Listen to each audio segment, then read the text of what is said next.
నమస్తే. మీరు చూస్తున్నారు the Amit Reddy podcast and ఈ రోజు మనతో ఉన్నారు శ్రీ గుత్తా అమిత్ రెడ్డి గారు. మీ అందరికీ తెలుసు, ఆయన మన డైరీ డెవలప్మెంట్ కార్పొరేషన్ చైర్పర్సన్. ఈ రోజు మనం మాట్లాడుకోబోతున్న అంశం రాష్ట్రంలో జరిగిన కాస్ట్ సెన్సస్. నమస్కారం అమిత్ గారు. నమస్తే. సో అమిత్ గారు, మనం చూసాము కాస్ట్ సెన్సస్ అనేది ఒక ప్రధానమైన అజెండాగా కాంగ్రెస్ పార్టీకి నేషన్ వైడ్గా ఉండింది. అదేవిధంగా రాష్ట్ర స్థాయిలో కూడా మేము కాస్ట్ సెన్సస్ చేస్తాము అనే ఒక మెయిన్ అజెండాతో కూడా ఎలక్షన్లోకి వెళ్ళడం జరిగింది. అసలు ఈ కాస్ట్ సెన్సస్ ఎందుకు కాంగ్రెస్ పార్టీకి ఒక major issue? At the same time ఈ యుద్ధ ప్రాతిపదికన ఈ కాస్ట్ సెన్సస్ పనిని పూర్తి చేసి దాంతో ఏం చేద్దాం అనుకున్నారు? అండ్ ఈ ప్రాసెస్ గురించి కొంచెం మాకు వివరిస్తారా? అసలు ఏం జరిగింది కాస్ట్ సెన్సస్?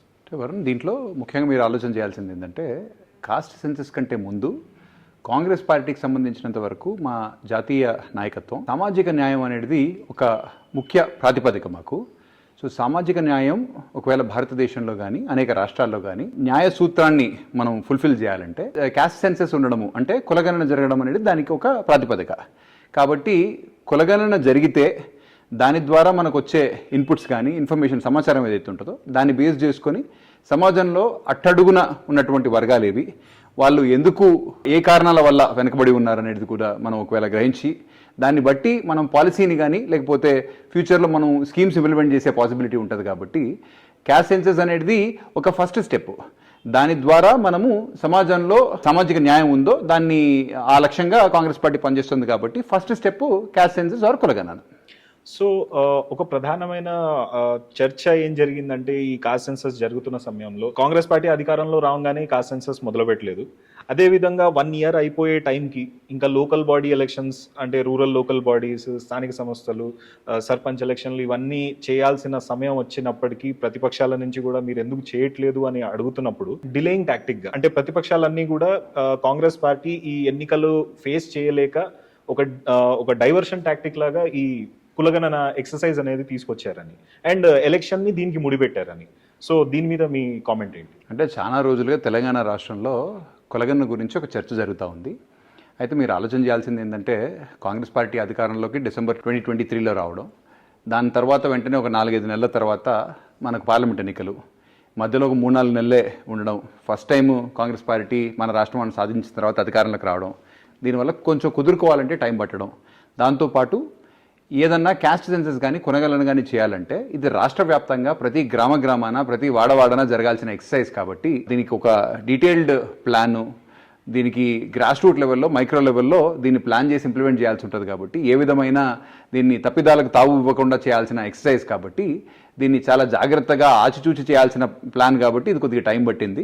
దాంట్లో అంతకంటే మించి ఎవరన్నా దీంట్లో ఏదో రాజకీయ కోణం ఉంది అంటే దీన్ని లీడ్ చేయడం వల్ల కొద్దిగా రాజకీయంగా లబ్ధి చేకూర్చే పాసిబిలిటీ ఉందో దాన్ని బేస్ చేసుకుని ఎవరన్నా దుష్ప్రచారం చేస్తే ఇది రాజకీయ దురుద్దేశంతో చేస్తున్న ప్రచారమే తప్ప దీంట్లో వాస్తవం అయితే కాదు. ఇంకొక ముఖ్యమైన రాజకీయ ప్రశ్న దీని మీద ఏముందంటే, కాంగ్రెస్ పార్టీ అసలు కులానికి సంబంధించి కులగణనకి సంబంధించి ఒక చర్చ బేసిక్గా రాజకీయ లబ్ధి కోసమే తీసుకొచ్చింది తప్ప దీనివల్ల బీసీలకు కానివ్వండి, ఇతర వెనకబడిన వర్గాలకు కానివ్వండి ఎటువంటి ప్రయోజనం జరగదు, ఎటువంటి లబ్ధి చేకూరదు అనే ఒక అంశం కూడా ప్రతిపక్షాలు దీన్ని తీసుకొస్తున్నాయి. అదే కనుక ప్రధానమంత్రి స్థాయిలో చూసినట్టయితే అన్ని 2 మహారాష్ట్ర ఎన్నికల్లో కానివ్వండి, ఎక్కడైనా కానివ్వండి, ఏక్ హై తో సేఫ్ హై అని కాంగ్రెస్ ఒక divide and rule policy, cost base మీద డివైడ్ చేస్తున్నారని ఒక విమర్శ తీసుకొచ్చారు. దీని మీద మీ కామెంట్ ఏంటి? మీరు ఆలోచన చేయాల్సింది ఏంటంటే, బ్రిటిషర్స్ ఎప్పుడైతే భారతదేశాన్ని పాలించారో అప్పుడు వాళ్ళు తీసుకొచ్చిన policy divide and rule policy.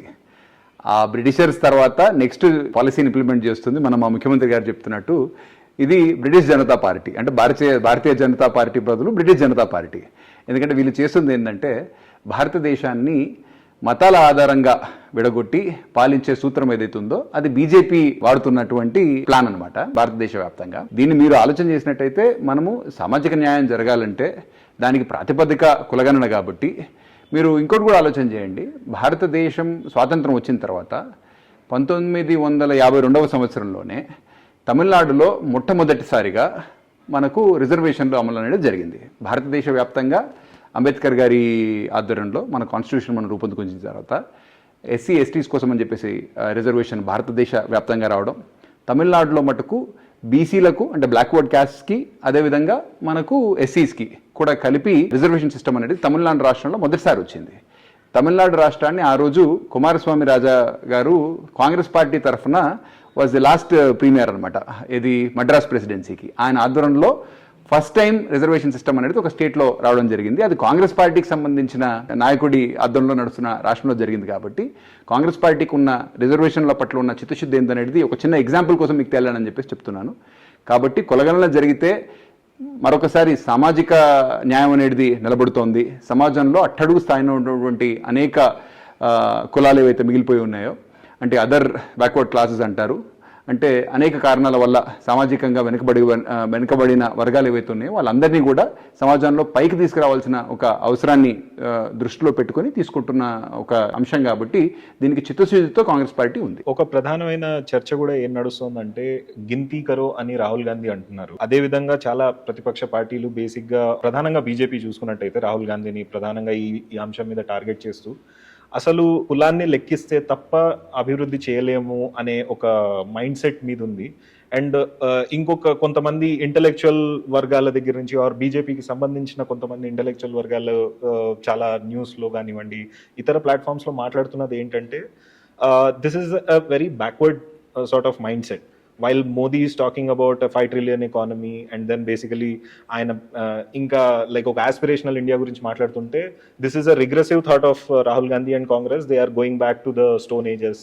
Cost లెక్క పెట్టండి, కులాన్ని లెక్క పెడితే తప్ప మనం దేశంలో రాజకీయంగా మనుగడ సాగించలేమనే ఒక ఇష్యూ తీసుకొస్తున్నారు. సో దీని మీద మీ అభిప్రాయం ఏంటి? వరుణ్, దీనికి ఇండిపెండెన్స్ వచ్చిన తర్వాత 77 సంవత్సరాలు గడిచిన తర్వాత కూడా భారతదేశంలో అనేక జాతులు, అనేక తరగతులు ఇంకా కూడా వెనుకబడిన పరిస్థితులు, వాళ్ళ జీవన ప్రమాణాలు ఏవైతే ఉన్నాయో చాలా దుర్భరమైన జీవన ప్రమాణాలతోని వాళ్ళు బతుకుతూ ఉన్నారు. మరి ఏదైతే ఆస్పిరేషనల్ ఇండియా అని చెప్పేసి మీరు అంటున్నారో, భవిష్యత్తు డెఫినెట్లీ బాగుండాలని చెప్పేసి కాంగ్రెస్ పార్టీ కోరుకుంటుంది, భారతీయ జనతా పార్టీ కోరుకుంటుంది, నేను కోరుకుంటాను, భారతదేశానికి సంబంధించిన ప్రజలందరూ కూడా కోరుకుంటాం. దాంట్లో ఏమీ తప్పు లేదు. కాకపోతే గడిచిన 75 సంవత్సరాలుగా మనం తీసుకున్న నిర్ణయాలు ఏంటి, ఆ తీసుకున్న నిర్ణయాల వల్ల మనకు వచ్చిన ఫలితాలు ఏంటి, దానివల్ల సమాజంలో ప్రతి ఒక్కరికి కూడా న్యాయం జరిగిందా లేదా, ఏదైతే కాన్స్టిట్యూషన్ మనకి ఈక్వాలిటీ అనేది ఏదైతే మనకు ఒక ఇది ఉందో ఆ ఈక్వాలిటీ ప్రిన్సిపల్ అనేది నిజంగానే ఇంప్లిమెంటేషన్లో ప్రాక్టీస్లో జరిగిందా లేదా అనేది కూడా మనకు వాస్తవాలు తెలియాలి. కాబట్టి మనం ఎప్పటికప్పుడు సోషియో ఎకానమిక్ సర్వేస్ చేయించుకుంటూ సమాజంలో కొన్ని వర్గాలు ఒకవేళ వెనకబడి ఉంటే ఎందుకు వెనకబడి ఉన్నాయి, వాళ్ళకి మనం ఏం చేస్తే వాళ్ళు సమాజంలో, ఎందుకంటే రేపటి నాడు ఇండియా గ్రో అయినప్పుడు అందరూ గ్రో కావాలా. ఏమైనా ఇండియాలో ఉన్న టోటల్ పాపులేషన్లో టాప్ 1% గ్రో అయ్యి మిగతా వాళ్ళంతా వెనకబడిపోతే 90-95% ప్రజలు ఈరోజు సుమారు భారతదేశంలో ఒక 1% మటుకు వెల్తీ క్లాస్, ఒక 10% మటుకు మిడిల్ అంటే మధ్యతరగతి ప్రజలు ఉన్నారు. 90% మటుకు సమాజంలో ఇంకా వెనుకబడిన వర్గాలు ఆర్థికంగా కానీ, సామాజికంగా కానీ, లేకపోతే రాజకీయ పరంగా కానీ, విద్య ప్రకారం కానీ, లేకపోతే ఉపాధి రంగాల్లో కానీ అనేక రంగాల్లో ఇంకా 90% భారతదేశానికి సంబంధించిన ప్రజలు వెనుకబడి ఉన్నారు. మరి 77 సంవత్సరాలు గడిచిన తర్వాత 90% ప్రజలు ఇంకా కూడా వెనుకబడి ఉన్నప్పుడు మనం ఇన్ని రోజులు తీసుకున్న నిర్ణయాలు కరెక్ట్ డైరెక్షన్లో పోవట్లేదనే బేసిస్ మీదనే మనం మరొకసారి సోషియో ఎకానమిక్ సర్వే చేసుకొని చేస్తున్న పొరపాట్లు ఏంటి, వాటిని ఏ విధంగా సరి చేసుకున్నట్టయితే భారతదేశం అనేది మీరు ఇందాక చెప్పినట్టు ఆస్పిరేషనల్ ఇండియా అంటే కొన్ని వర్గాలు మటుకు వారు ఆర్థికంగా బలమైన కొన్ని సామాజిక వర్గాల మటుకే కాకుండా అందరం కూడా మిగతా 90% కానీ 95% కానీ వస్తున్న డెవలప్మెంట్లో కూడా, ఎందుకంటే మా రాహుల్ గాంధీ గారు ఇందాక మీరు చెప్పినట్టుగా తను ఒక ముఖ్యమైన ప్రిన్సిపల్ ఏంటంటే జిత్నా జిస్కా ఆబాదీ ఉత్నా ఉస్కా హిస్సేదారీ ఆర్ హక్. అంటే దాని అర్థం ఏంటంటే ఎంతమంది ప్రజలైతే ఉన్నారో వాళ్ళకి ప్రపోర్షనట్గా వాళ్ళకి రావాల్సిన హక్కులు కూడా కల్పించాలనే ఒక ఉద్దేశంతో రాహుల్ గాంధీ గారు కానీ కాంగ్రెస్ పార్టీ కానీ పనిచేస్తోంది.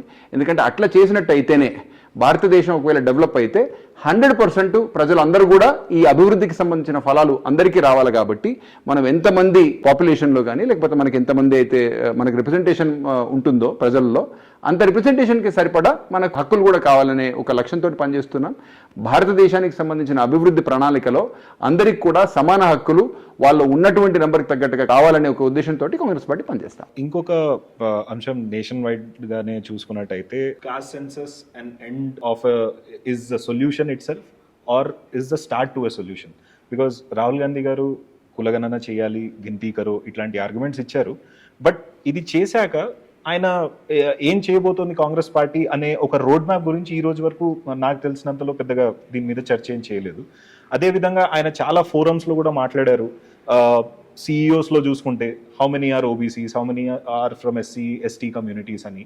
అదేవిధంగా I was also looking at some news where he was mentioning about some Miss India sort of a contest, beauty contest, where he was also asking how many of them are from backward communities ఈ కాంటెస్ట్లో. So ఇట్లా ప్రతి అంశంలోనూ ఈ అంశాన్ని తీసుకొచ్చి and దీన్ని కాస్ట్కి link పెట్టి ఏదైతే నరేటివ్ క్రియేట్ చేయాలనుకుంటున్నారో దీని నుంచి నెక్స్ట్ స్టెప్ ఏంటి? What is Congress party wanting to do after a cost census?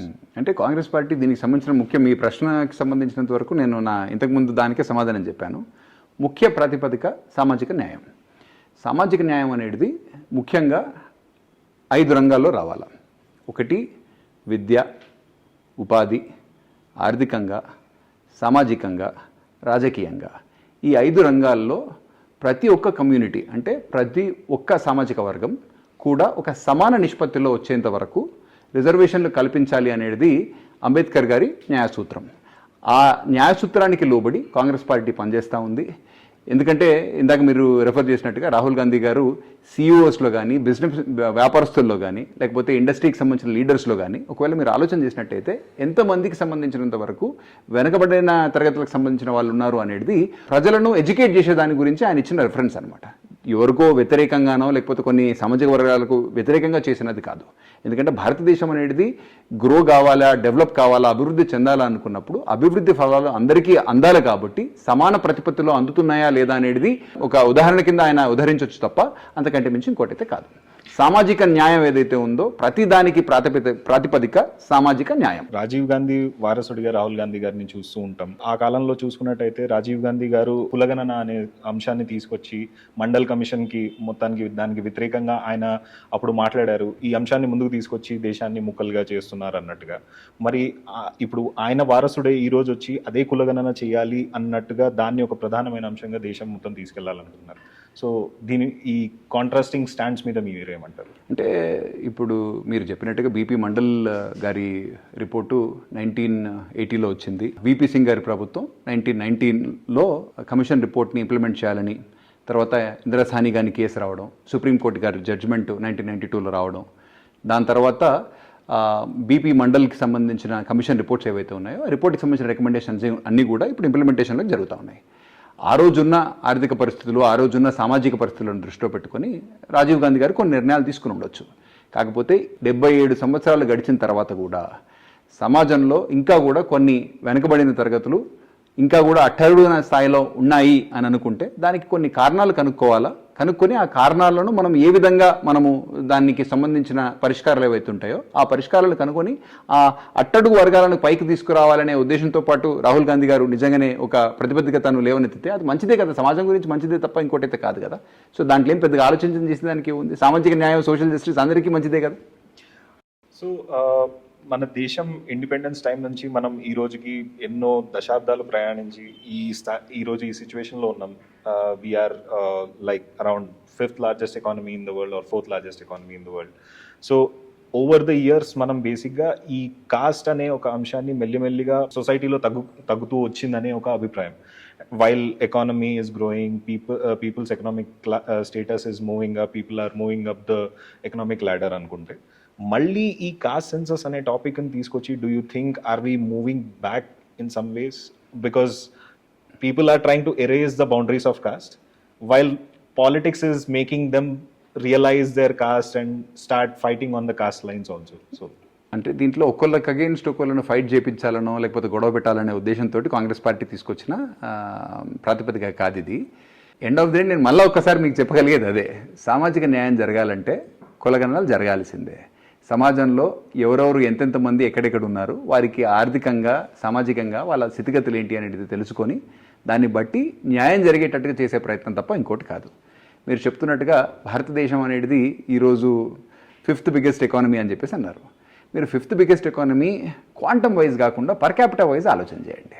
మన ఓవరాల్ GDP ఏంటి, ఆర్ మన total contribution divided by population చూడండి.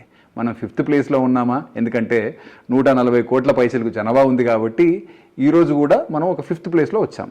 77 సంవత్సరాల తర్వాత 140 కోట్ల జనాభా, మీరు పర్ క్యాపిటల్ ఆలోచన చేయండి. అంటే జనాభా నిష్పత్తి ప్రకారం మీరు ఒకవేళ ఆలోచన చేస్తే 60th ర్యాంకో 70th ర్యాంకో ఉంటాం అనమాట. ఇంకా అంతకంటే కూడా అధ్వానంగా ఉండొచ్చు.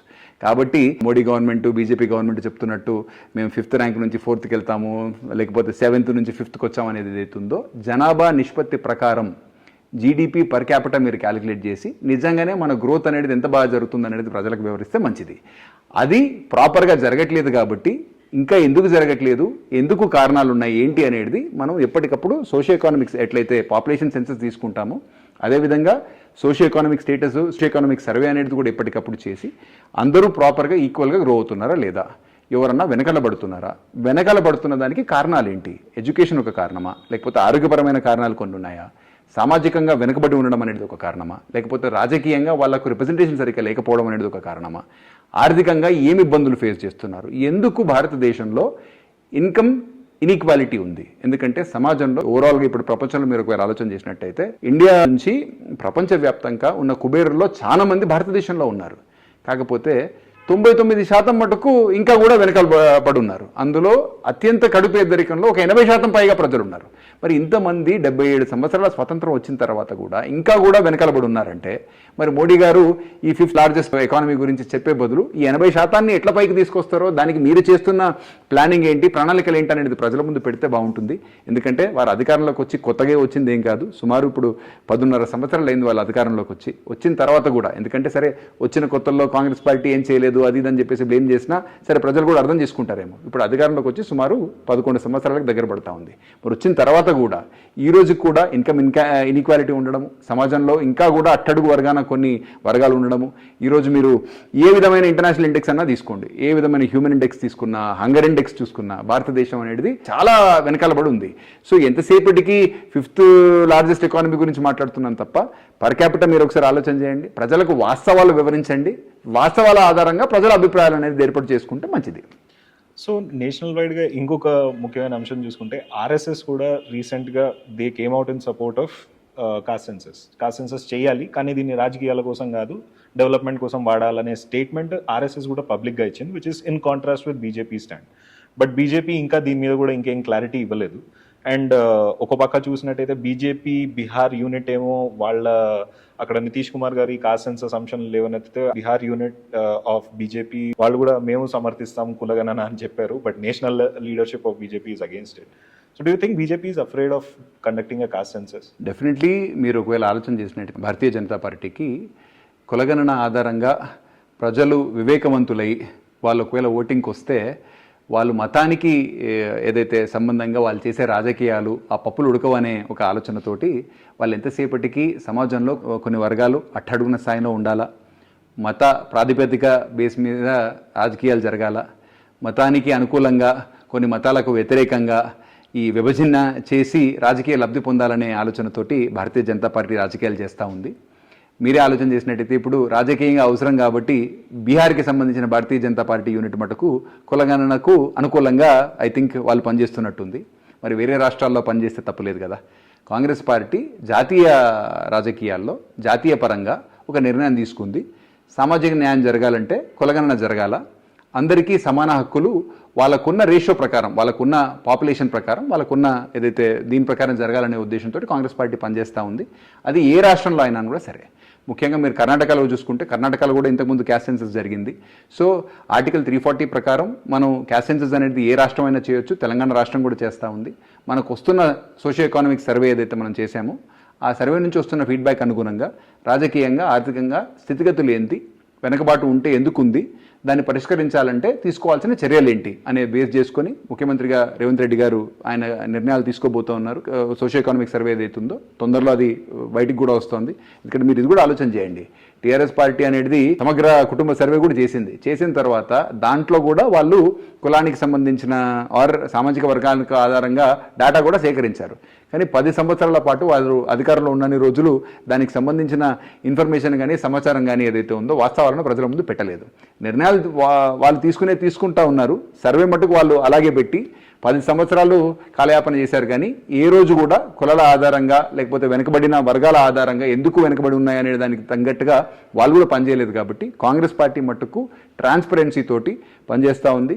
కొత్తగా 2024లోనే ఈ సర్వే కూడా చేపట్టడం వల్ల ఈ సర్వేకి సంబంధించిన ఇన్ఫర్మేషన్ ఏదైతే వస్తుందో దానికి అనుగుణంగా ప్రభుత్వ పాలసీలు, ఫ్యూచర్ ప్రణాళికలు, సమాజంలో అన్ని వర్గాలకు అడుగున ఉన్నటువంటి పేదరికంగా ఉన్నటువంటి అనేక వర్గాలను అందరినీ కూడా అప్లిఫ్ట్ చేయాలనే ఉద్దేశంతో కార్యక్రమాన్ని టేకప్ చేయడం జరుగుతుంది.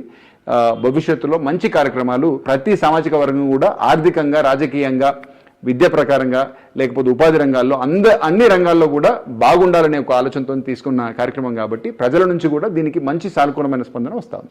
సో అమిత్ గారు, ఇంకొక ముఖ్యమైన రిజర్వేషన్స్కి సంబంధించి ఒక ముఖ్యమైన చర్చ దేశవ్యాప్తంగా ఏముందంటే, ఒక 50% సీలింగ్ అనేది చాలా రాష్ట్రాలలో ఒక రెస్ట్రిక్షన్ లాగా మారిపోయింది. చాలా రాష్ట్రాలు ఇప్పుడు ముస్లిం రిజర్వేషన్ అని కానివ్వండి, లేకపోతే ఇతర కారణాల వల్ల రిజర్వేషన్స్ని ఇద్దాము అనే ఒక పలానా వెనకబడిన వర్గానికి కొంత రిజర్వేషన్ ఇద్దాం అనుకుంటే ఒక సీలింగ్ అనేది అడ్డొస్తుంది 50%. అండ్ సుప్రీంకోర్టు కూడా రిజర్వేషన్ సీలింగ్ని ఒక 50%కి క్యాప్ చేశారు. బట్ ఇంట్రెస్టింగ్లీ చూసుకున్నట్టయితే Tamil Nadu has cross that ceiling and it's around 65-68% I guess. So how could Tamil Nadu సర్కంవెంట్ it while what can other states do, and if the situation comes in Telangana, so ఇప్పుడు మీరు cost census చేసిన తర్వాత కూడా if the need arises, how do we cross that 50% barrier, and what is Congress party going to do about it? మీరు అన్నట్టు 1992లో ఇందిరా సాని case ఏదైతే supreme court judgement ఉందో అది బీపీ మండల్ కమిషన్ రికమెండేషన్స్ ఏవైతే ఉన్నాయో ఆ రికమెండేషన్స్ని ఇంప్లిమెంట్ చేస్తూ భారతదేశంలో అదేవిధంగా మెరిట్ని కూడా కాపాడాలా అనే ఉద్దేశంతో 50% క్యాప్ అనేది సుప్రీంకోర్టు జడ్జిమెంట్లో క్లియర్గా ఇండికేట్ చేయడం జరిగింది. సో 1992 తర్వాత ఏ రాష్ట్రాలైతే రిజర్వేషన్లను రాష్ట్రాల ప్రాతిపదిక మీద అంటే state level implementation of reservations ఏదైతే సబ్జెక్ట్ ఉందో అది 1992 తర్వాత వచ్చే రిజర్వేషన్స్ ఏవైతే ఉన్నాయో అవన్నీ కూడా ఆ జడ్జిమెంట్కి అనుగుణంగా జరిగినాయి. కానీ మీరు చెప్పినట్టుగా తమిళనాడు రాష్ట్రం ఏదైతే ఉందో మొట్టమొదటిసారిగా రాష్ట్రాల పరంగా మీరు ఒకవేళ ఆలోచన చేస్తే భారతదేశ వ్యాప్తంగా ఏదన్నా ఒక రాష్ట్రం రిజర్వేషన్లను అమలు చేయడంలో తమిళనాడు అందరికంటే ముందుంది. ఎందుకంటే 1952 అంటే 1952వ సంవత్సరంలోనే వాళ్ళు సుమారు ఒక 41% అనుకుంటా నాకు గుర్తున్నంత వరకు, అంటే బీసీలకు ఒక 25-26%, ఎస్సీలకు ఒక 15-17% రిజర్వేషన్లు కల్పిస్తూ 1952లోనే అంటే భారతదేశంలో మిగతా రాష్ట్రాల్లో అసలు రిజర్వేషన్ల గురించి ఆలోచన కూడా చేయని రోజుల్లోనే వాళ్ళు రిజర్వేషన్ అనేది ఇంప్లిమెంట్ చేసినారు. తర్వాత 1970 సంవత్సరం 71 సంవత్సరం అనుకుంటా బహుశా కరుణానిధి గారు ఈ రిజర్వేషన్లను 49% పెంచినారు, 41 నుంచి 49. ఇది ఎప్పుడు 1970 సంవత్సరంలోనే జరిగింది. తర్వాత 1979, 78-79 అనుకుంటా ఎన్జి రామచంద్రన్ గారు కూడా వచ్చి ఆయన కూడా 49% రిజర్వేషన్ని ఏదైతే కరుణానిధి గారు కల్పించారో దాన్ని 68% పెంచడం జరిగిందనమాట. సో మండల్ కమిషన్ గారి రిపోర్ట్ల కంటే ముందే, సుప్రీంకోర్టుకి సంబంధించిన జడ్జిమెంట్స్ కంటే ముందే ఇవన్నీ implementations reservations Tamil Nadu as a state follow అయింది కాబట్టి సుప్రీంకోర్టు జడ్జిమెంట్ అనేది ఆ ఇంప్లిమెంటేషన్స్ మీద ఎఫెక్ట్ చూపించలేదు. అయితే 1992 తర్వాత కూడా సుమారు నేను అనుకుంటా 1989 టైం ఫ్రేమ్లో తమిళనాడులో ఇంకొక 1% అంటే 68 రిజర్వేషన్తో పాటు మళ్ళీ ఎస్టీస్కి కూడా కొంచెం రిజర్వేషన్ ఉంటే బాగుంటుందని చెప్పి 1% రిజర్వేషన్ కల్పిస్తూ 68% ఉన్న రిజర్వేషన్ని 69% పెంచుతూ అదేవిధంగా ఇంటర్నల్గా కూడా అంటే సుమారు ఒక 50% సంబంధించినంత వరకు బ్యాక్వర్డ్ క్లాసెస్కి సంబంధించిన రిజర్వేషన్స్ ఉన్నాయి. దాంట్లో సబ్ కేటగిరీస్ 18% ఎస్సీ రిజర్వేషన్ ఉంటే, 1% ఎస్టీ రిజర్వేషన్ ఉంటే, 50% మటుకు బ్యాక్వర్డ్ క్లాసెస్ ఉన్నాయి. దాంట్లో కూడా కొన్ని కమ్యూనిటీస్ ఇంటర్నల్గా మాకు ఏదైతే ఇప్పుడు వర్గీకరణ ఉంటే మాకు లాభం జరుగుతుంది అని చెప్పేసి మోస్ట్ బ్యాక్వర్డ్ క్లాసెస్ నుంచి ఆందోళన వ్యక్తం జరిగినప్పుడు ఒక 20% మోస్ట్ బ్యాక్వర్డ్ క్లాసెస్కి కూడా దాంట్లో సబ్ కేటగిరీ క్రియేట్ చేసి మళ్ళీ దాంట్లో కూడా ముస్లిమ్స్ యాజ్ ఎ కమ్యూనిటీ మతపరంగా కాదు కానీ వెనకబడిన వర్గంగా బ్యాక్వర్డ్ క్లాస్గా ముస్లిమ్స్ని కూడా కొంచెం గుర్తిస్తూ వాళ్ళకు కూడా ఒక 3.5% రిజర్వేషన్ కల్పిస్తూ అన్నీ కూడా ఒక 69% లిమిట్ చేస్తూ 1992 ముందే ఈ నిర్ణయాలన్నీ జరిగినాయి కాబట్టి సుప్రీంకోర్టు జడ్జిమెంట్ అనేది దానికి అప్లై కాకుండా మన 9th schedule of constitution of ఇండియాలో ఈ తమిళనాడుకు సంబంధించిన కేసుని ఇంక్లూడ్ చేస్తూ government of India or constitutional దీంట్లో ఇంక్లూడ్ చేశారు కాబట్టి వాళ్ళకు ఈ ప్రాతిపదిక ఏదైతే 50% రిజర్వేషన్ అనేది స్టేట్ లెవెల్లో వాళ్ళకి అప్లై కాకుండా జరిగింది కాబట్టి అక్కడ తమిళనాడుకు మటుకు ఒక స్పెషల్ కేసుగా జరిగింది అనమాట. సో వర్గీకరణ అంశం మీరు తీసుకొచ్చారు. సో దాని మీద ఒక రీసెంట్ డెవలప్మెంట్ మనం చూసుకుంటే ఎస్సీ వర్గీకరణ అనేది ఒక మేజర్ అంశంగా వచ్చింది. సో మన రాష్ట్రంలో కూడా తెలుగు రాష్ట్రాల్లో కూడా మాలా మాదిగా ఈ ఇద్దరికి బేసిక్గా ఈ రిజర్వేషన్ అనేది ఎఫెక్ట్ అవుతుంది. వర్గీకరణ మీద. మందకృష్ణ మాదిక్ గారు కూడా చాలా దీని మీద పోరాటం చేసి అది సాధించిన తర్వాత ప్రధానమంత్రి గారికి కూడా ఆయన చాలా ఎమోషనల్గా థ్యాంక్ కూడా చేశారు. సో ఒక రాజకీయ విమర్శ ఏంటంటే దీనివల్ల ప్రాబబ్లీ కాంగ్రెస్ పార్టీ నష్టపోతుంది, ఎందుకంటే వాళ్ళు ఒక వర్గానికి ఎక్కువ ప్రాతినిధ్యం ఇచ్చి వాళ్ళని క్యాబినెట్లో కూడా ఎక్కువ తీసుకుని వర్సెస్ ఇంకొక వర్గాన్ని ఎలా బ్యాలెన్స్ చేస్తారనేది. సో ఈ సిచ్యువేషన్ కాంగ్రెస్ పార్టీకి ఎలా ప్లేఅవుట్ అవుతుంది అనుకుంటున్నారు? అంటే మా పార్టీ తరఫున ఎప్పుడు కూడా షెడ్యూల్ కులాలకైతేనేమి తెగలకైతేనేమి వాళ్ళకి రిజర్వేషన్లో ఉండాలా అని చెప్పేసి అంబేద్కర్ గారు ఎప్పటి నుంచి అయితే ఆయన మనకు కాన్స్టిట్యూషన్లో వాళ్ళకు రిజర్వేషన్స్ కల్పించారో మొదటి నుంచి కూడా ఆర్థికపరమైన అంశాలు అయితేనేమి, వాళ్ళకి ఇండ్లు అయితేనేమి, వాళ్ళకి ఏ విధమైన లోటుపాట్లు ఉన్నా అన్నిటినీ కూడా వాళ్ళ తరఫున ప్రశ్నించి వాళ్ళకి ఆ హక్కులు కల్పించే ప్రయత్నం అనేది కాంగ్రెస్ పార్టీ చేసింది.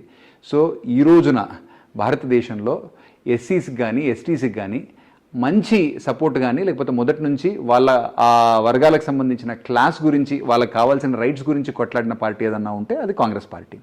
అయితే మీరు అన్నట్టుగా గడిచిన 77 సంవత్సరాలు అయిపోయిన తర్వాత ఏ వర్గాలకు రిజర్వేషన్ల వల్ల లాభం జరిగింది, ఏమన్నా కొన్ని వర్గాలు లాభం జరగలేదా, ఒకవేళ జరగలేకపోతే ఎందుకు జరగలేదు అనేది ఒక అంచనాకి రావాలి. కాబట్టి మా పార్టీ కూడా వర్గీకరణను కూడా సపోర్ట్ చేస్తూ రేవంత్ రెడ్డి గారు కూడా నిర్ణయం తీసుకున్నారు. ప్రభుత్వం కూడా నాకు తెలిసినంత వరకు అసెంబ్లీలో కూడా ఒక రెజల్యూషన్ పాస్ చేయడం జరిగింది వర్గీకరణకు సపోర్ట్ చేసుకుంటూ. ఎందుకంటే ఏదన్నా ఒక రిజర్వేషన్ కల్పించినప్పుడు కొన్ని వర్గాలు లాభం జరగాలని చెప్పేసి మనం కోరుకుంటూ ఉంటాం.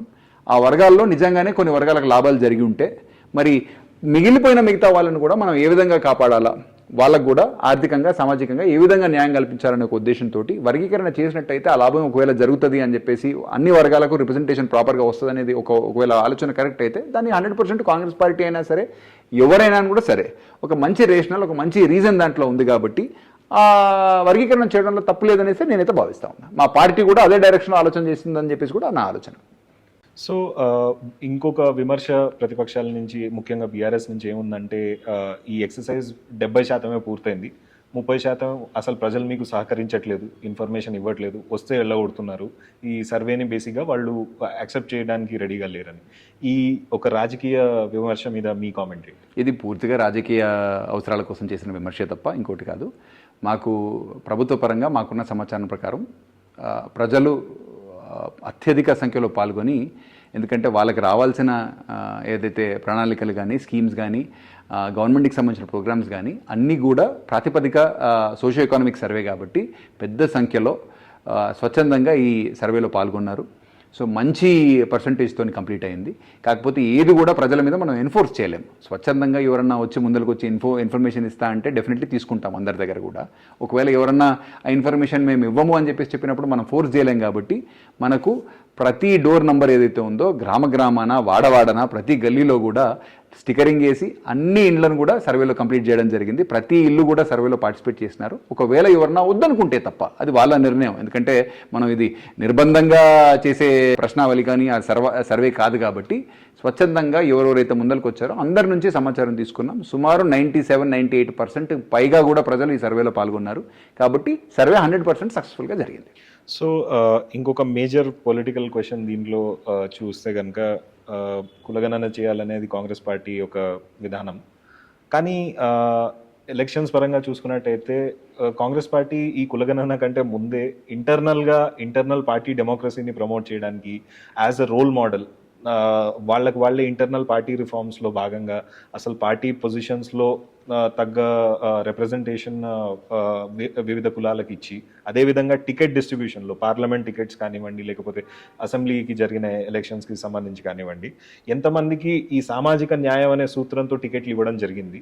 దీని మీద కూడా ఇన్ అవే ఒక క్వశ్చన్ మీ మీద వస్తుంది. As a moral obligation Congress ఏ రకంగా ఇంటర్నల్గా వాళ్ళు ఈ కాస్ట్ అనే అంశాన్ని అడ్రస్ చేశారు, and at the same time how did they ensure social justice for all communities with in Congress party? అంటే మీరు ఇప్పుడు వేసిన ప్రశ్నకి ఏంటంటే సమాధానం, టికెట్ల డిస్ట్రిబ్యూషన్ అనేది మా దగ్గర సెంట్రల్ ఎలక్షన్ కమిటీ ఏదైతే ఉంటుందో అది కూర్చొని దానికి అనేక విధాలుగా ఆలోచన చేస్తుంది. అనేక అంశాలను దృష్టిలో పెట్టుకొని దానికి సామాజికంగా మనము అందరినీ కూడా కలుపుకొని పోవాలా, రిప్రజెంటేషన్ అందరికీ ఉండాలనేది ఒక ప్రాతిపదిక అయితే, వినబిలిటీ అనేది ఇంకో ప్రాతిపదిక, ప్రజలలో జనాకర్షణ ఉన్న నాయకులను టికెట్లు ఇచ్చి గెలిపించవలసిన అవసరం ఉంటుంది కాబట్టి, ప్రజల కోసం పనిచేస్తున్నటువంటి నాయకులను గెలిపించవలసిన అవసరం ఉంటుంది కాబట్టి అనేక రకాలుగా అనేక అంశాల మీద ఆలోచన చేసి టికెట్ డిస్ట్రిబ్యూషన్ కానీ ఏదైనా ఉంటే జరుగుతూ ఉంటుంది. కాకపోతే మా రాహుల్ గాంధీ గారు మొదటి నుంచి కూడా సామాజిక న్యాయాన్ని నమ్మే వ్యక్తిగా, ఈ న్యాయం జరగాలంటే మనకు ఫస్ట్ ఇన్ఫర్మేషన్ ఉండాలా, ఇన్ఫర్మేషన్ ఉండాలంటే, డేటా ఉండాలంటే మనకు క్యాస్ట్ సెన్సెస్ కానీ లేకపోతే కులగణన జరగాలనే ఉద్దేశంతో ఆయన ఈ కాజ్ని ముందలు తీసుకోవడం జరిగింది. ఈ కాజ్ వల్ల వచ్చే ఇన్ఫర్మేషన్ ఆధారంగా భవిష్యత్తులో పార్టీ తీసుకుపోయే నిర్ణయాలు ఆధారపడి ఉంటాయని చెప్పేసి నేను భావిస్తూ ఉన్నా. కాకపోతే ఒకటే అంశం ఆధారంగా జనరలీ టికెట్స్ ఇవ్వడం అనేది జనరలీ కూడా పార్టీలు ఆలోచన చేసి నిర్ణయం తీసుకుంటాయి కాబట్టి అది నా స్థాయిలో నేను మాట్లాడాల్సిన మాట కాదు. ఎందుకంటే మా హైకమాండ్ కానీ లేకపోతే మా పిసిసి అధ్యక్షులు కానీ వాళ్ళు మా ఎలక్షన్ కమిటీ ఎప్పుడైతే కూర్చుంటుందో వాళ్ళు అనేక విధాలుగా ఆలోచన చేసి దాంట్లో సామాజిక న్యాయం అనేది కూడా ఒక సూత్రాన్ని వాళ్ళు కూడా ఫాలో అయ్యి టికెట్లు భవిష్యత్తులో ఇస్తారని చెప్పేసి కూడా నేను భావిస్తా ఉన్నా. ఒక ముఖ్యమైన రాజకీయ పాయింట్ చూసుకున్నట్టయితే BJP during assembly elections BC ముఖ్యమంత్రి చేస్తామనే ఒక నినాదంతో ఎలక్షన్లోకి వెళ్ళారు. అదేవిధంగా వాళ్ళకి 8 స్థానాలు వచ్చినాయి, వాళ్ళ ఓట్ షేర్ కూడా డీసెంట్గానే వచ్చింది. బట్ ఇంట్రెస్టింగ్గా ఇంకొక అబ్జర్వేషన్ ఏముందంటే వాళ్ళ ఫ్లోర్ లీడర్గా ఎవరినైతే ఎన్నుకున్నారో వాళ్ళు బీసీని ఎన్నుకోలేదు. అట్ ద సేమ్ టైం వాళ్ళు ఒక అగ్రకుల వ్యక్తికి, నాన్ బీసీకే ఇచ్చారు. ఐ థింక్ ఒక రెడ్డి కమ్యూనిటీకి చెందిన వ్యక్తికి ఇచ్చారు. సో దీని మీద do you think there is a duality in there stance and approach, what they say versus what they do? 100% మీరు చెప్పిన దాంట్లోనే బీజేపీకి సంబంధించిన ద్వంద్వ వైఖరి ఏదైతే ఉందో అది బయటపడతా ఉంది. అయితే ఇక్కడ కూడా ఏంటంటే మేము రాజకీయంగా అధికారంలోకి వస్తే ఒక బీసీ ముఖ్యమంత్రిని చేస్తామనేది